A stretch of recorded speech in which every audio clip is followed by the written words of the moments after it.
imaging the large plana and the oras retina. Regarding disclosures, yes, I do have financial to disclose because I'm the founder of MII Retina Corporation, and the patent for the device is pending. There has been an effort in smartphone-based imaging in the last couple of years, but if you see, there are not sufficient pictures that user can have a confidence that actually he can replace completely the existing fundus camera that he want to use. And none of them, as I said, could really promise the peripheral imaging. And most of them, they use just the smartphone. So these are the limitations that we could overcome with the MII RedCam. We have sufficient pictures on our web uploaded. You can visualize them, both frontal, mid-periphery, and the peripheral retina, so that you can gain a confidence that actually you can completely replace the fundus camera. We have demonstrated peripheral retinal imaging, and the way we have designed the device, you don't need to just use the iPhones. You can use all the Android phones also. So the problem is, most of the efforts, they were from developed world. So developed world has their different needs. Basically, it was considered as a tool for the emergency room, so that if you have some cases, you can send the images immediately to your consultants, and then you can get an immediate opinion on that. But being in a developing country, we realize that we have much wider need of such kind of devices. For example, in my country, if a resident or a fellow, he starts his own solo clinic, it is difficult for him to invest in something which doesn't fetch return in a short term. So this could be a wonderful tool for them. Second is, in the teaching institute especially, we hardly have institutes, I can count on fingers actually, that we have CCTV mounted indirect cameras only in 3 or 4 institutes in the country. So in a normal retinal teaching, the way it goes right now is consultant explains what is the lesion on the periphery, and after some times of practice, the resident gets it. But with the help of this tiny device, actually you can demonstrate them then and there, which cuts down their learning curve drastically. Third is, we have 1/6 of the population living in our country, so we need to screen them. So this is a device which can really be helpful to screen all those people. So this is the commercial design that we have come up. It has been manufactured with the state-of-art manufacturing technique, which is called the injection molding, and weight is approximately 100 to 150 grams. And there are 3 parts of this device if you want to see. This is a flexible smartphone holder, so you can hold any kind of dimension or any kind of location of the camera. Doesn't matter, because we have provided a ball rotator here, which either if your camera is on the top right, or is in the center, or is in the top left, it can we can have a rotation on both the sides. On one side 40 degree, other side 40 degree. There's a reversible 20 diopter lens slot, so you don't need to dedicate your 20 diopter lens for this device itself. You can use it for your normal indirect ophthalmoscopy also. So as I said, there are 3 components: smartphone, MII RedCam device, and the 20 diopter lens. Regarding technique, you need a dilation. You need a smartphone which has a flashlight inbuilt. This is the paper that we published in European Journal of Ophthalmology. This was our prototype. If you want to image central and mid-periphery, you need to be in the central axis. If you really want to go actually highly myopic eyes, you can actually reach to oral retina without any indentation. But if you don't have, if in a normal eye, you need to indent a bit.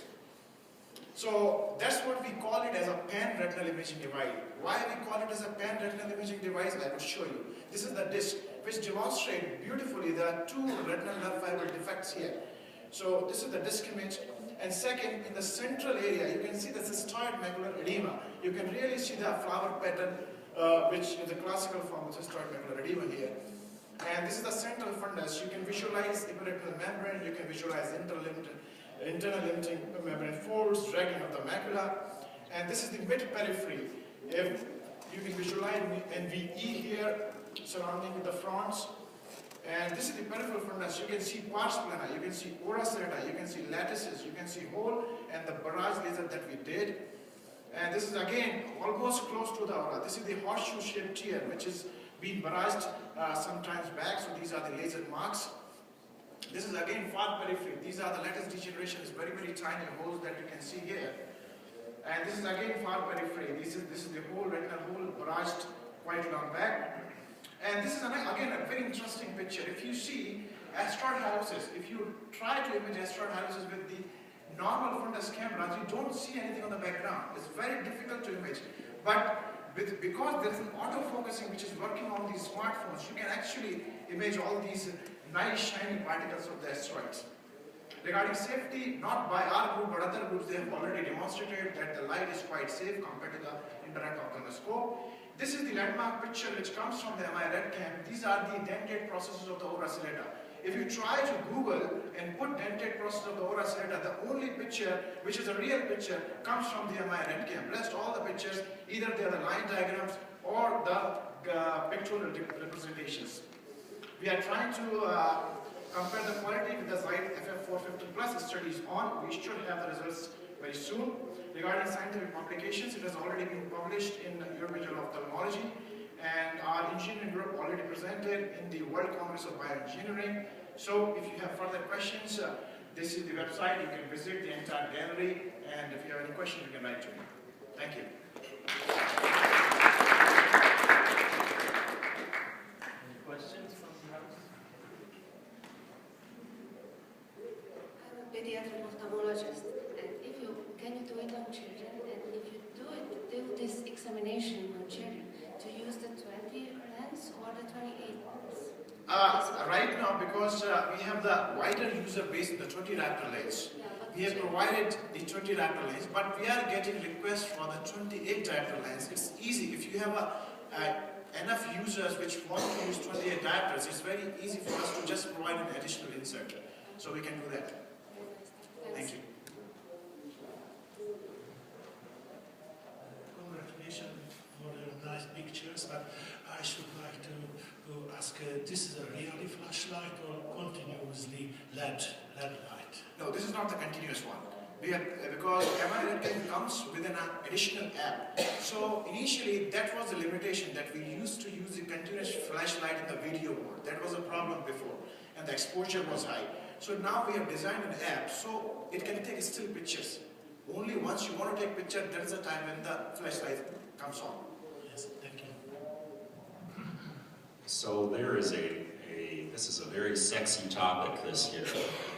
The American Academy of Ophthalmology provided a new instrumentation presentation where Topcon and Zeiss have released versions of iPhone-based retina cams, and there was also an open source 3D printer version that you can print out your own 3D printer strut that will hold your 20 diopter lens at the right distance. So I think this is an extremely exciting technology. I think we get med students at the University of Toronto and they look at me and they say, which direct ophthalmoscope should I buy? And I look at them and I laugh and I say, direct ophthalmoscopes are not going to exist. Absolutely, absolutely. All the residents, nobody bought direct ophthalmoscope. The device will work with any smartphone. Any smartphone. I can say about iPhones, because iPhones has only 4S, 5S, 6S, but it's very, very difficult to test all the Android phones. I cannot put a statement that it works with all the Android, but I checked many Android, it works many of them. Yes, I'm becoming moderate. Besides that, sometimes I use a case to protect my phone. So I need to turn off the case. No need of taking off the case. Okay, No need. Dr. Ashish, really nice presentation. With permission from chair, I have extra question out of time. Sure, yes. Can you use the panorama mode to obtain the entire picture of it? Oh, I've not tried that, but I think it's a good idea to try I it. think It's a good idea to try it. It will be a